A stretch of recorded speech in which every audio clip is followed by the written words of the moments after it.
I'm originally from Ohio. I spent about 15 years in the entertainment industry developing television and films for ABC, NBC movies for television, back when they had movies for television. I was a writer, and I'm still a Writers Guild member. I guess it's Writers Guild Emeritus now, is it not, Carl, if I haven't written something in a while? Yeah, you'd be an emeritus member. Emeritus member, but still. I pay my dues every year to the Writers Guild, so I'm a member. About 10 years ago, I segued into teaching, and I've been at ASU about 8 years, teaching film, screenwriting, television. I also teach a Spielberg-Lucas class, which is one of the favorite classes in our program. Don't tell anybody, but it's probably my favorite class too. So that's very exciting. We just kind of finished that this semester. So that's my background. We're kind of starting right at 8:30 here, which is kind of nice.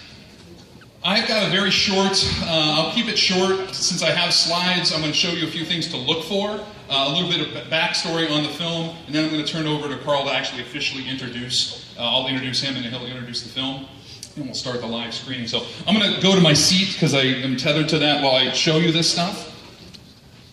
With the poster that we all know and love, the voiceover by Percy Rodriguez, Jaws, Devil, all that kind of stuff. You've heard the trailers yourself. Taglines, of course, Jaws 2 probably had the more famous tagline, just when you thought it was safe to go back in the water. But Jaws became a marketing juggernaut, and it ushered in the blockbuster era of Hollywood. It's still with us today. Look at the lines. And Jaws is still the #7 highest grossing film adjusted for inflation, which to me is the real box office number. So Jaws is in the top 10. Spielberg was only 27 when he did the film. It had an original budget of about $3.5 million. It kind of ballooned to about $12 million when it was all said and done. By all means, read Carl Gottlieb's great The Jaws log to get all the details. Yeah, let's hear it for that. I know some of you have read that. I'm sure he will plug this, but he will be signing copies of that tomorrow and Sunday, so be sure to come by and see him. It opened on 464 screens, which may not sound like a lot today when movies open on 4,000 screens, but at the time, that was a wide opening, and sort of a middle-class Moby Dick. There is Carl and Peter Benchley, who wrote the novel upon which the movie is based. Richard Zanuck and David Brown, the producers, our 3 stars. There's Joe Alves and Bob Matty, who Joe was the production designer who created the look of the film, but he and Bob designed Bruce the Shark. And there was the pneumatic tubes. Some shots of Bruce. So again, if you're seeing it for the first time, there's going to be some spoilers here up front. Yeah, it is a very impressive mechanical shark. It still doesn't work. Some live footage was shot by Ron and Valerie Taylor. Maybe if we have a moment during a pause later, we'll tell you the story of Mr. Carl Rizzo, who's in the upper right-hand picture there. Bill Butler was the DP, the director of photography, and he designed and worked with the water box that shot a lot of the footage at eye level, as if we were in the water, and that was something that Spielberg wanted to do to increase the fear, like we're in the water with the shark. Verna Fields, who won an Oscar for editing the film. And of course, when the shark wasn't working, so many great techniques with the yellow barrels and the pier to still instill fear in us, probably more so than even the shark would have done so on screen. And what would it be like without the music of John Williams? Yeah! Who also won an Oscar for this. And the sound designers also won an Oscar as well, so 3 Oscars to Jaws. Here's what I talk about in my film class, and this is something I'm actually working on a PhD dissertation on. The 3 Z's, as I call them, just as a way to remember. The haze, the gaze, and the zoom. These are things that Spielberg uses as part of his stylistic repertoire in all of his films, and I'll point out a few, but I want you to know what I'm talking about. The gaze, sometimes called the Spielberg face, where people are sort of looking out often to the side, not talking dramatically. Could be fear, could be wonder, could be excitement, but it's very. Once you see these things, what I say to my students, sort of jokingly, because I love what I do and I love teaching film, I'm going to ruin movies for you. And my intent certainly is not to ruin movies. I'm saying that in jest, but to show you some of the things to look for and to appreciate while you're watching Jaws right here tonight, but even just in general.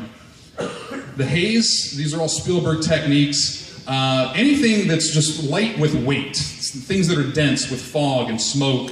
A lot of silhouettes, what we call golden hour in the movie business. Sunlight, backlight. But any kind of where you see beams of light, that's something we see a lot in a Spielberg movie. And the zoom. And zoom really just refers to camera movement. It's oftentimes, more often than not, probably a dolly shot or a tracking shot for you filmmakers out there, not actually a zoom.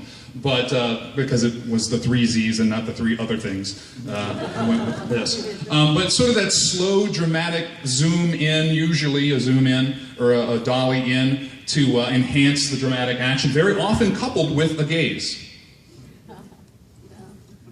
I like this just because it's a cool meme.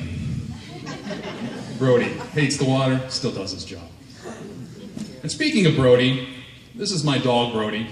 I know, that's why I showed the slide, to be honest with you, just for that reaction right there. And that is actually my house, which gives you some idea of what it's like at my place. And that is a Halloween costume that was specifically designed by one of my colleagues at the ASU costume department for Brody. He's not happy about it, clearly. And we talked about this. I'm doing FilmBar at film school Monday, but then again in August with that. So without any further ado, let me talk a moment about Carl Gottlieb, our guest, and let him introduce the film. Carl Gottlieb, co-writer of Jaws. I could probably stop right there, but let's hear it for that.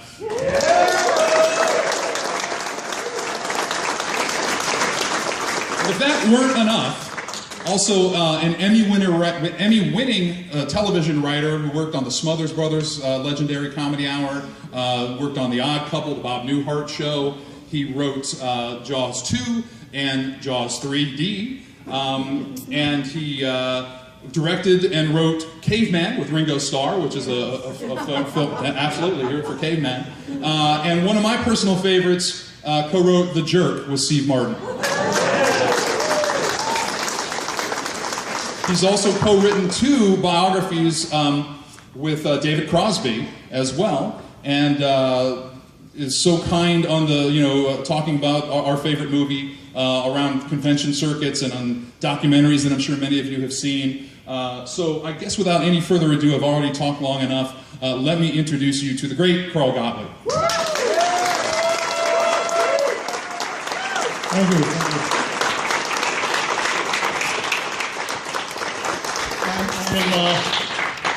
I like to think that if I was a Jeopardy category, it would be his hits begin with a J. Who is Carl Gottlieb? Anyway, we've talked a lot about, and you've all done your homework here, and I'll be selling the book upstairs tomorrow and Sunday, the Jaws log, and also a book called The Little Blue Book for Filmmakers. It's just kind of a filmmaking 101 survey of everything you need to know if you're going to get into this business, producing, acting, writing, and directing, from the early days right through digital delivery platforms that are coming into use now.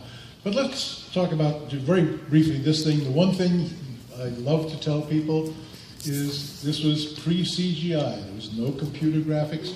You couldn't paint out the mistakes, and everything that you see is real.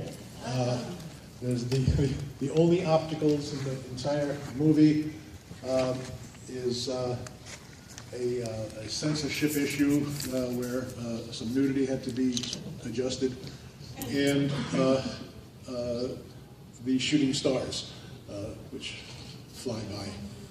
Those scenes were shot day for night, so it's not likely that they were real. Yeah, I know. You like to think that we got, because Stephen used to say, well, we got lucky on that one. And Joe Alves, who was the production designer who helped set up those shots, says it was day for night. If that was actually a meteorite, it would have exploded on the horizon and destroyed half of New England. So everything you see is real. There's even some real sharks in the movie. And I think it lends to the excitement because when we didn't have a real shark, or a real mechanical shark, we had to make do with the audience's imagination, with the audience's subliminal fears, and the knowledge that somewhere out there, beneath the surface, was something that was truly terrible. Yeah. And one last thing, Peter Benchley spent the last half of his life trying to make up for the damage that he did to the reputation of the shark. They're not evil creatures. They're apex predators at the top of the food chain in the ocean, and they're remarkably complex, surprising creatures, and we've got to protect them, not kill them.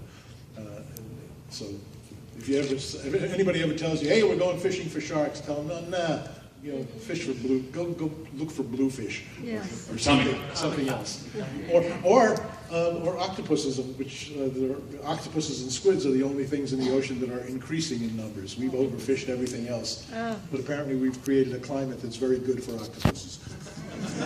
Anyway, no octopuses were hurt with this movie, and no sharks. So, without further ado, I'd like to introduce the film, but when we made it, and I was explaining this to Brad here, when we made it as a narrative to be told from beginning to end, to be watched in the theater by people in the dark, and we didn't make it to be interrupted, but for the purposes of education and enlightenment, and to show you things that Joe has worked very hard to study and isolate for your pleasure, we'll be interrupting from time to time.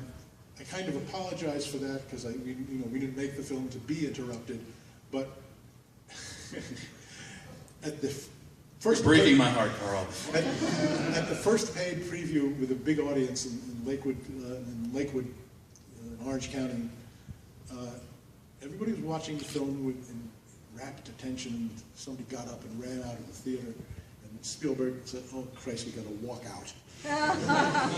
One person. Turned out it was somebody who was so terrified he went to the bathroom to throw up. And came back to watch the rest of the movie.